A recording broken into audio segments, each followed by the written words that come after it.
Welcome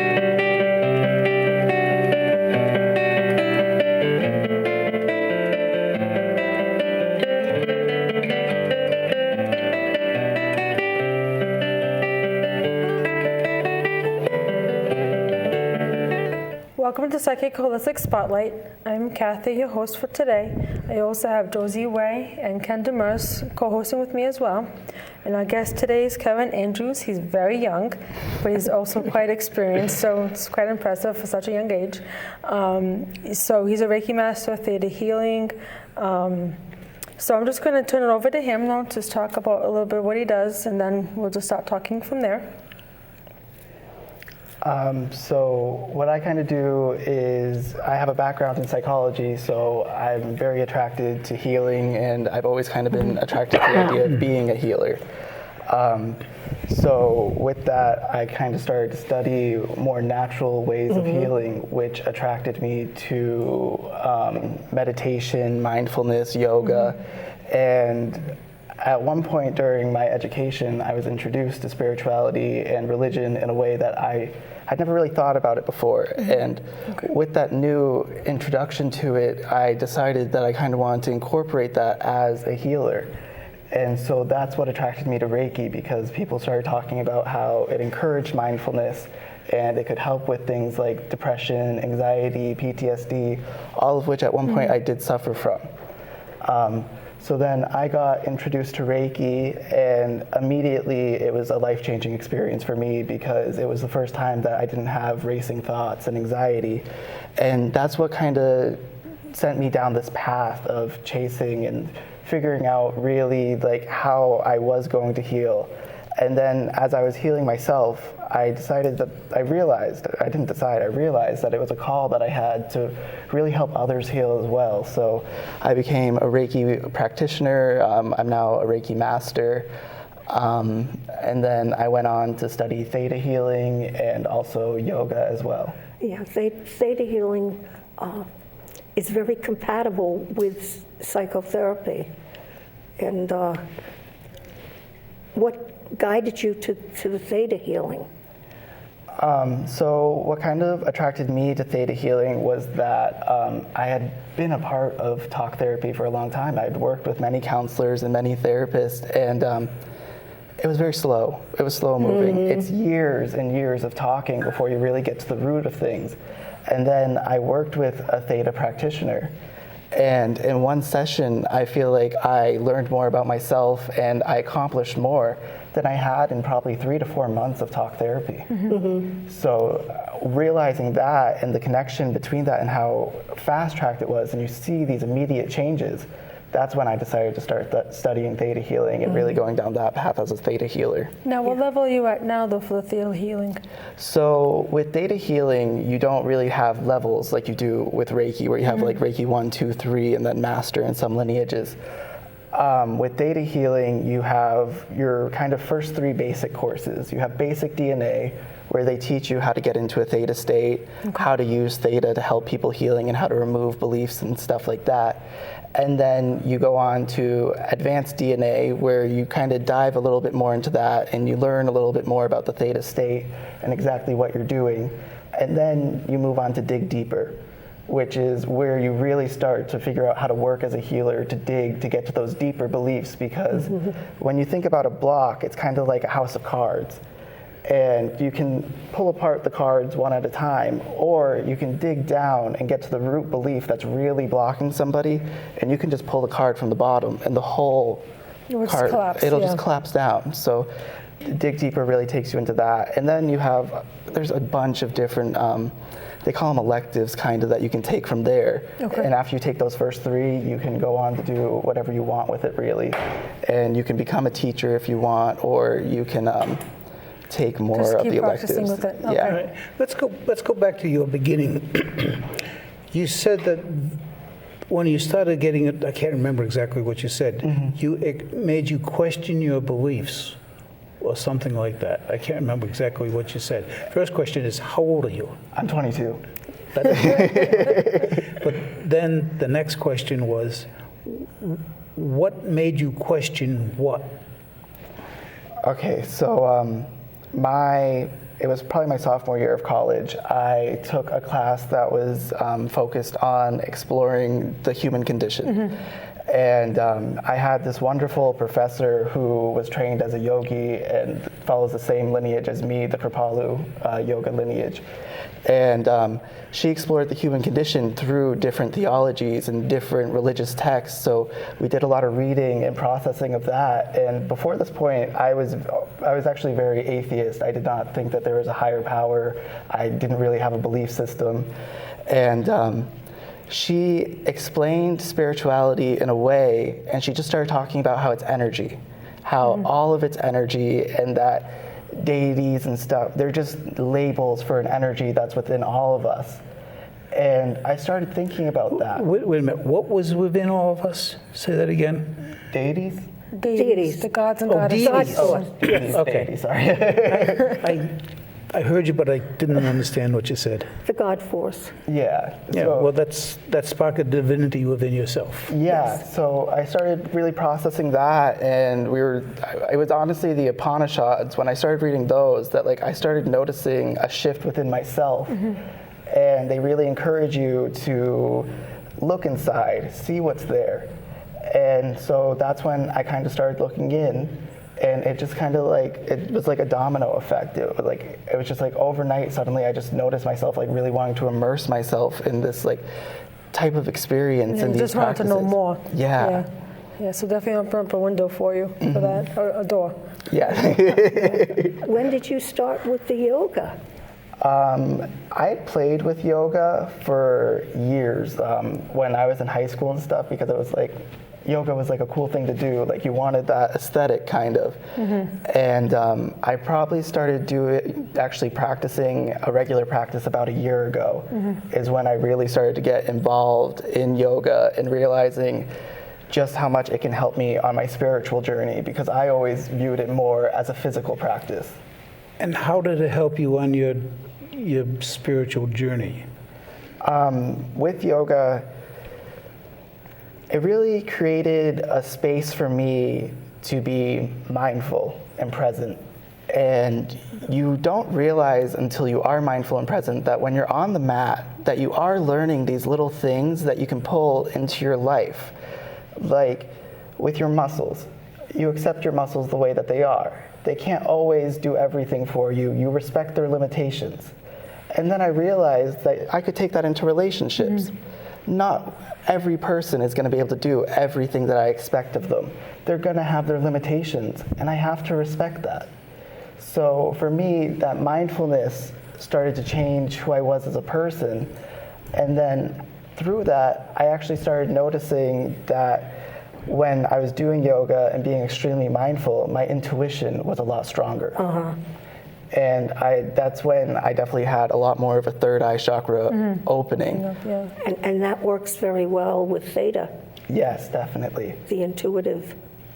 Because with Theta, we're doing a lot of psychic readings and we're scanning the energetic body, the physical body, and a lot of it is receiving messages from spirit and seeing where it guides you and going down there's different paths that you can take, and every time spirit's going to give you a different one kind of. Now, what method of spirit communication? Are you hearing voices? Are you just getting feelings? Are you just an awareness of, or what? So before I started practicing yoga and practicing Theta, I was mostly claircognizant and clairsentient. So I would just get random downloads, random hits, and I would have feelings. And I was a natural empath for sure. Right. And then after doing yoga and having more of a third eye chakra opening, and Theta completely blew open my third eye chakra. And now I would say that I see, I hear, I smell, I feel.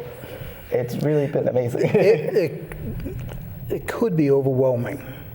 I definitely could see how it would be overwhelming for somebody, but I feel like Spirit gave it to me when I was at a point in my life when I was ready to receive it. Yeah. Have you ever questioned if you did this type of work in past lives? That's what I'm hearing.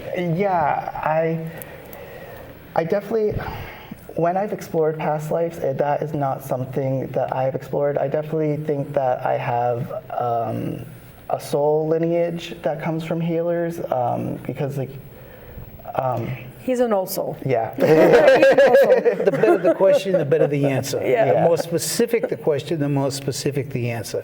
So if there's Yeah, he's done this work before, though. I can feel Yeah, that, though. He yeah. definitely has, yeah.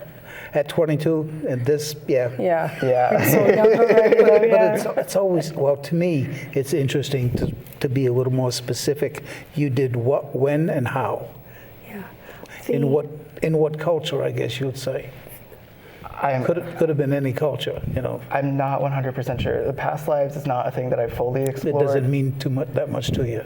Yeah, I mean, I've had experiences where I've seen past lives and I've received downloads about past lives and experiences that I've had with soul families, but not as far as like if I was going as far as like what I was doing in that When you life. say soul families, what does that mean to you? For me, a soul family is somebody that I've lived multiple lifetimes with. Okay. Soul groups. Most people call it soul groups. Oh, So that's okay. what he's getting at, though. No, I just No. give me a definition. I mean, there's a lot of. For me, that's a soul family because it's Okay. like every time could accept we that. always come back together. It's like a family. It's a reunion. Like for me, it's more than a grouping. It's really these people that I'm intimate with, and I really recognize them as soon as I come into this lifetime. When I meet somebody and they're part of my soul family, it feels like we're having a reunion. Yeah.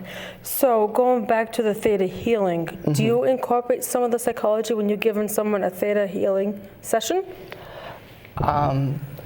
Not necessarily, but with it, I have kind of an understanding of these different types of disorders that people are working with: depression, anxiety, PTSD, and recognizing that like they're either stuck in loops or they have trauma that they're not processing. With anxiety, it's being very not present, it's being stuck in the future, and really beating yourself up because you do have negative self-blocking beliefs.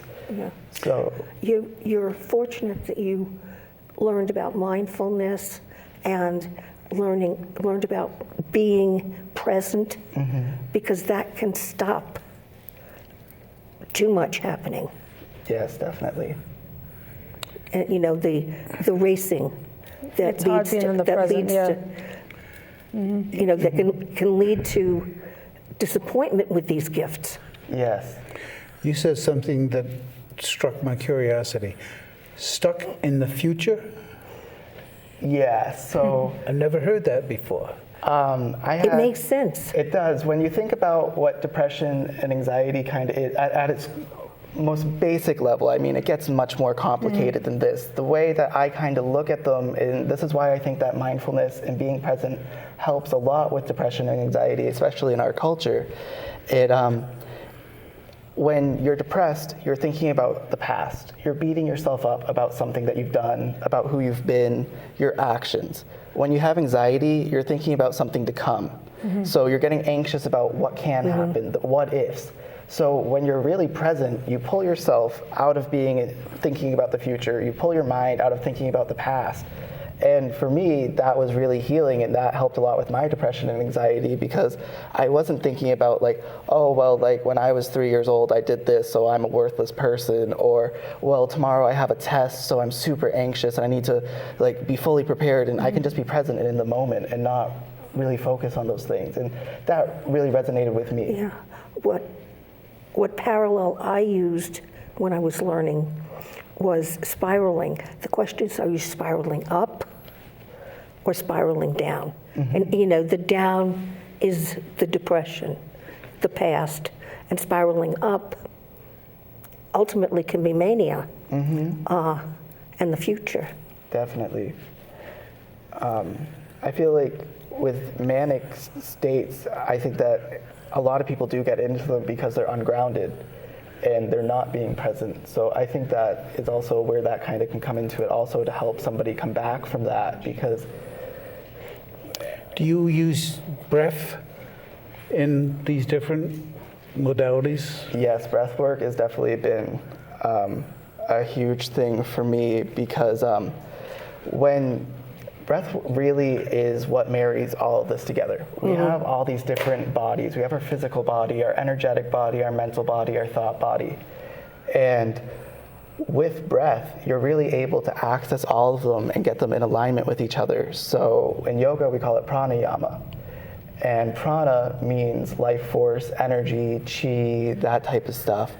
Yama means reins, to take reins on something. And then ayama means to control. So through breath, you're really controlling your energy, and you can feel. We just lost pitches.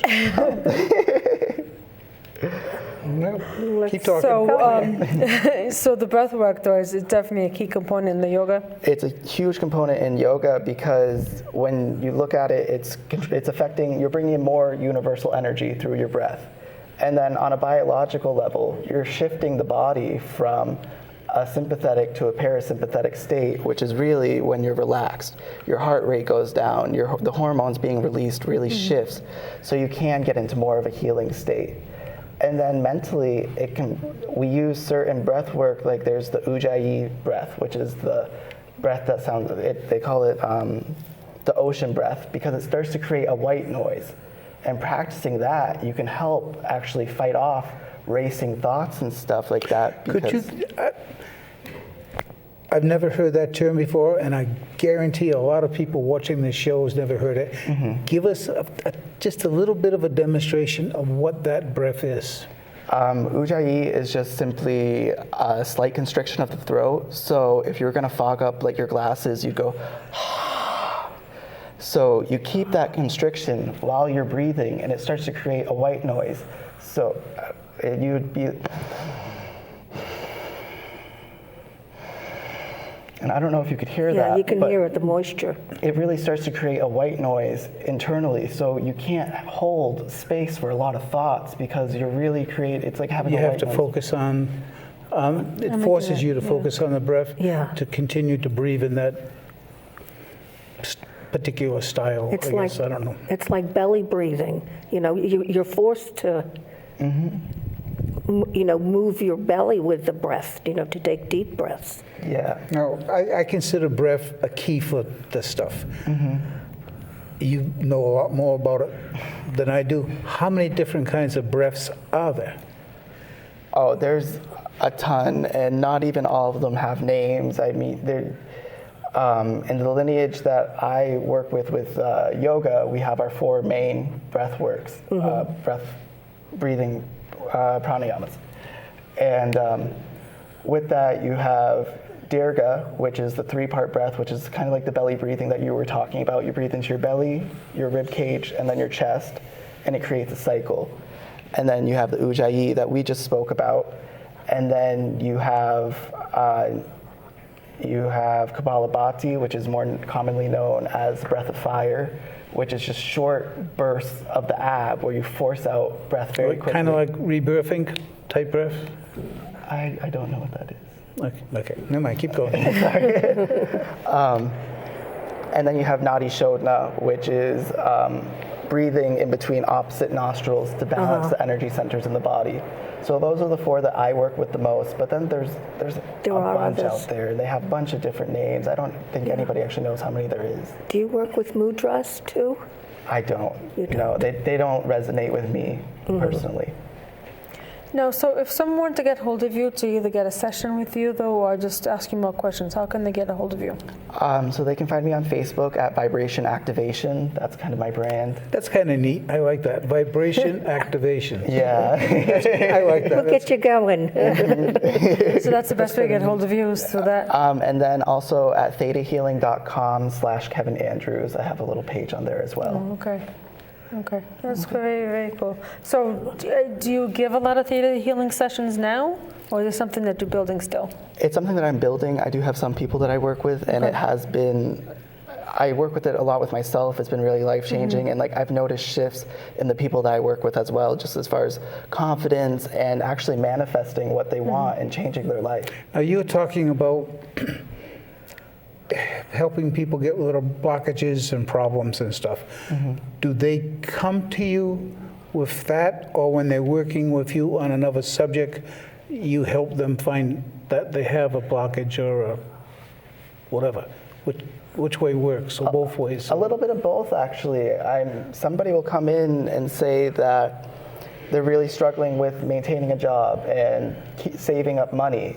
And then through digging that we spoke about, you can actually find out that they're carrying beliefs, and the reason that they're not moving on from a job is because they're actually holding a trauma about their grandpa that died 20 years ago. So sometimes you discover things, but usually somebody has something that they want to work on specifically, and then you can find other blockages while working on with that. So it's usually some kind of a conscious thing, though, that they know that there's something that's holding them back. Yes. Okay. So they already know what it is. Mm-hmm. So Where do you hope this is going to take you? Ideally, I would like to. I'm starting my own practice. I have my own practice, but I would like to grow it into eventually having my own yoga center and healing center where I would be teaching yoga classes and also offering classes and in other healing modalities and offering healing for people as well. Now, you would probably want to stay in the area where you are residing right now, though, right? You're not looking to be outside of that scope. Some people travel with this. That's why I ask. I would like to. You're not sure yet. Okay. The opportunity is there, though. I'm open to all paths at this point. I'm really at a point where, I'm only 22. Yeah. Some higher source is going to take your hand and guide you where they want you. Yeah, that's how I feel. Depending how that higher source works, though, too. It really is. Yeah, the problem is if you don't listen, they tend to whack you with 2x4s. Until you do get it, yeah. Oh, they give the little nudges, quite a few nudges. No. By the time you get the 2x4, they've tried everything else. That's a metaphor, 2x4. It's not literal. It's not literal. 2x4s. So do you have, you're finished with your degree in psychology? Yes. Okay. So do you have the license for that, though, or you decided not to get further with that? I decided at this point not to go further with it. In order to actually practice as a clinician, you have to go on for your master's. Okay. As of right now, I don't feel called to go down that path. I feel much more called to It's not a focus lot on of it. use for it, unless you get the master's. Yeah. But I feel like I do use it a lot just with The basics. The information that I've learned has been really helpful in just my day-to-day life and also with this work that I'm doing now, because psychology comes up a lot. Especially with yoga, you have a lot of people coming to escape their anxiety and their racing thoughts. So for me, it's helped to kind of have that background. It's been a good foundation for me. I meet a lot of waitresses. I ask them, "Oh, are you a student? What are you studying?" It's amazing how many are studying that. And I ask them, thunder, and I ask them where they're going to go with that, and they don't have a clue. To me, it's not the best choice. Well, it is if you want to learn more about yourself. It's one avenue to find out more about yourself. But they're looking for an occupation, and it doesn't lend itself to that unless you Go take the master's and the whole bit. doctorate. And I would disagree. A lot of You people can go to become- college to have an experience. Whether or not so many people go to college for stuff and then don't follow it. And it's because they're going to learn about themselves, to discover what they really are interested in. So if you go to school for 4 years and you don't end up following that path that you were originally on, it's like anything else in life. They can't take away what they taught you. So it's never a waste of an experience. Oh, Yeah. no, but it's, But to me, most people are going to college for a professional goal, But with the which psychology is thing, different than I think it's personal. shifted in the last few years, though. In the younger generations, it's not so much. It's just kind of like that's your next step. Everybody just kind of goes to college. So I think it's more about going for the experience and taking those few years to be in a situation where you're not super committed to working all the time and you don't have all that responsibility, but you can still have this experience where you're learning about yourself and you're still growing. Good answer. And a lot of times now that they do talk about, like, especially with the psychology majors, they talk about the spirituality and the energy healing, though they talk They are about that in including classes that now. Yes, Yeah, definitely. especially in the healing professions. I've seen that in the nursing professions of some people. Especially if you go to a school like Salve, I'm tooting their horn. Yes. I went there.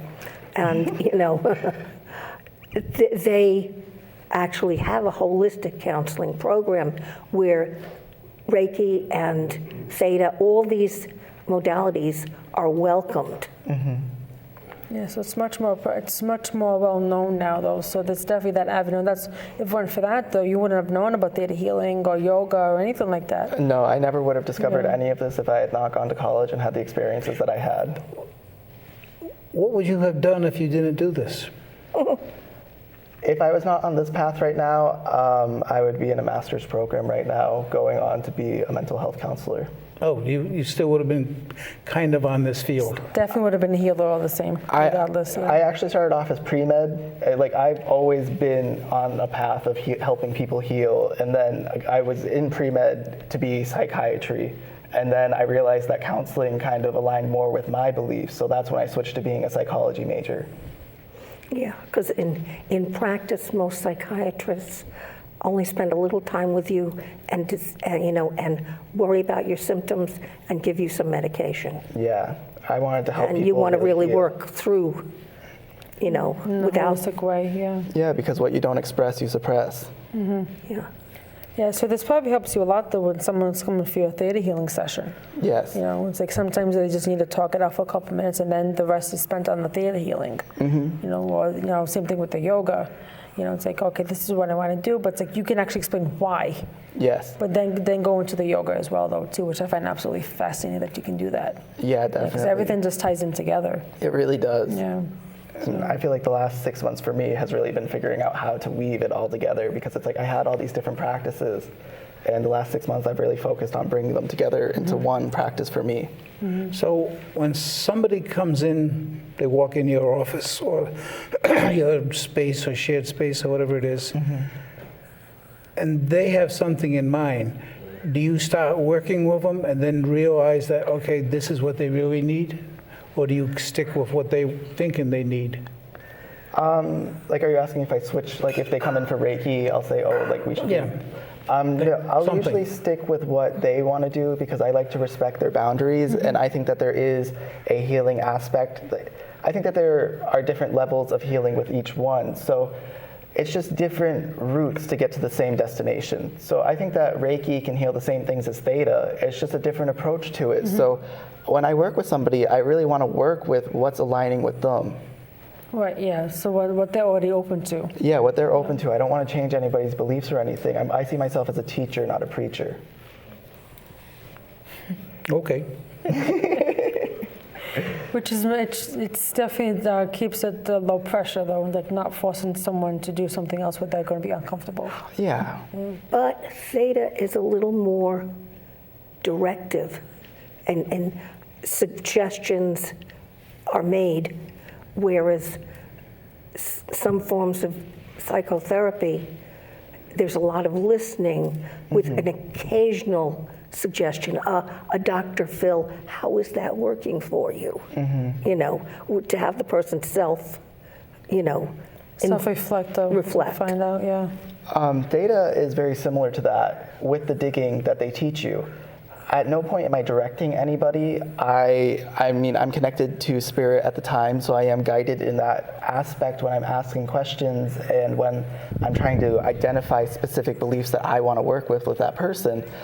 But essentially, I'm just saying, what's the worst? Why did that happen? Who did this relate to? Because I'm really letting themselves direct the session. It's their session. And Yeah. they know where they need to go. Subconsciously, they do. Yeah, and they're already open to it, though, too, as well. So that helps. Yes, being already open definitely. to it. Now, so we're going to got a little bit of time left, though. Now, can you please tell us how, again, to get a hold of you? Okay, so you can find me on Facebook at Vibration Activation and also at thetahealing.com/Kevin Andrews. Okay. How about a phone number? Plus, non-computer oriented. Yeah, you can always call or text me at 774-454-8054. Now let's say that again slowly. Okay. 774-454-8054. And you still started speeding up. Well, they said it twice. He said it Yeah. twice, so they should get it by the second time. I get messages, and I swear the people are saying their phone numbers as fast as they could possibly say them.